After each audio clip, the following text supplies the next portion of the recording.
मौलाना अबुल कलाम आजाद का असली नाम अबुल कलाम गुलाम मुहिउद्दीन है। आजाद का जन्म 11 नवंबर 1888 को मक्का, सऊदी अरब में हुआ था।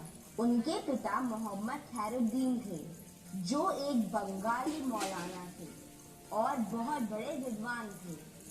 उनकी माता अरब की थी, जो शेख मोहम्मद जहर वातरी की बेटी थी, जो मदीना की प्रसिद्ध मौलवी थी।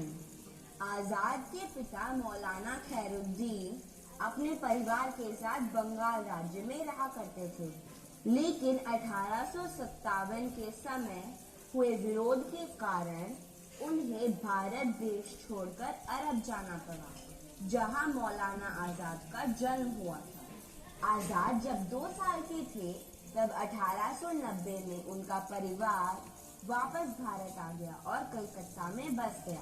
आजाद की शादी मात्र 13 साल की उम्र में जुलेखा बेगम से हुई। मौलाना आजाद का परिवार रूढ़िवादी ख्यालों का था। इसका असर उनकी शिक्षा पर पड़ा। मौलाना आजाद को परंपरागत इस्लामी शिक्षा दी गई। आजाद ने सबसे पहले अरबी फारसी भाषा सीखी।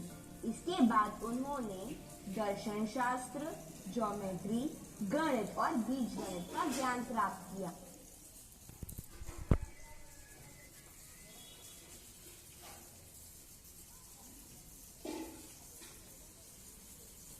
साथ ही उन्होंने बंगाली और उर्दू भाषा का भी अध्ययन किया। आजाद को पढ़ाई का बहुत शौक था। वे खुद से ही अंग्रेजी, विश्व का इतिहास एवं राजनीति के बारे में पढ़ा करते थे। मौलाना आजाद स्वतंत्रता की लड़ाई। एक मौलवी के रूप में शिक्षा लेने के बाद भी आजाद जी ने अपने इस काम को नहीं चुना और हिंदू क्रांतिकारियों के साथ स्वतंत्रता की लड़ाई में हिस्सा लिया। 1912 में मौलाना आजाद ने उर्दू भाषा में एक साप्ताहिक समाचार पत्र अल हिलाल की शुरुआत की, जिसमें ब्रिटिश सरकार के विरुद्ध में खुलेआम लिखा जाता था और साथ ही साथ हिंदू मुस्लिम की एकता पर भी बात छपती थी।